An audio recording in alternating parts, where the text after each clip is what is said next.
Bulletproof Radio, a state of high performance. So, when you talk about quantum biology, what does that mean?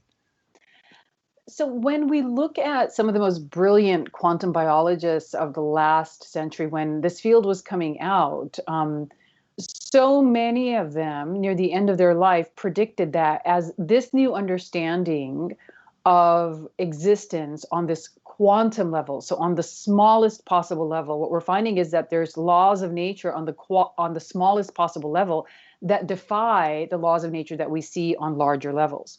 So many of them said, now that we're starting to understand this other reality that seems to defy laws like time and space and seems to bend, the border between the observer and the observed, they predicted that there must come eventually a way of introducing the science into biology. And now we have this huge gap. We have these decades of gap where none of that happened because biology and medicine are very, very slow to change, in part because it's an entire business. And so when you change it, you're not just changing new findings and going, hey, look, we now know this to be true, but you're changing an entire business that is around it. And, I always say science is the most widely practiced religion in the world, because once you have been taught something, you will defend it as a physician to your dying day, even if there's emerging new science. There's so many neurologists that absolutely do not want to talk about the microbiome,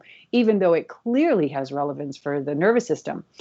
And so what has happened now within the last, few decades is very, very bright, physicians and scientists have come together and started to say, wait a minute, there is this field medicine. There is this way of understanding biology from a field effect, and it's actually called biofield science.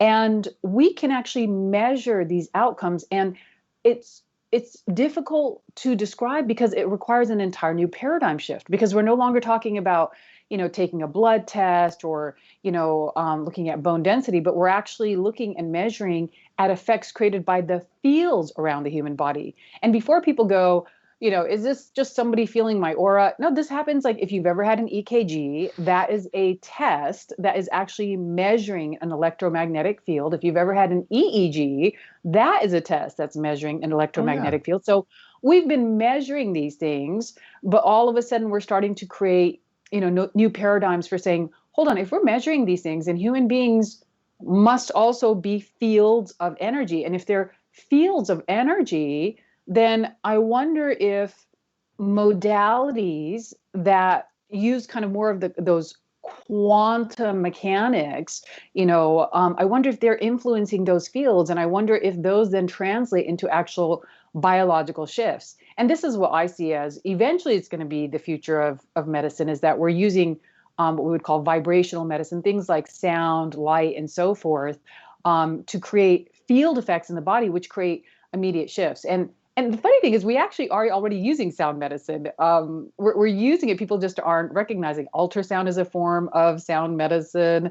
Lithotripsy, which if anybody's had, kidney stones and they have broken them using sound waves, that is a form of sound medicine. And there's even cosmetic procedures called Yule therapy that reverse aging. It's an FDA-approved cosmetic procedure just using sound. That's because sound doesn't do anything. Oh, wait.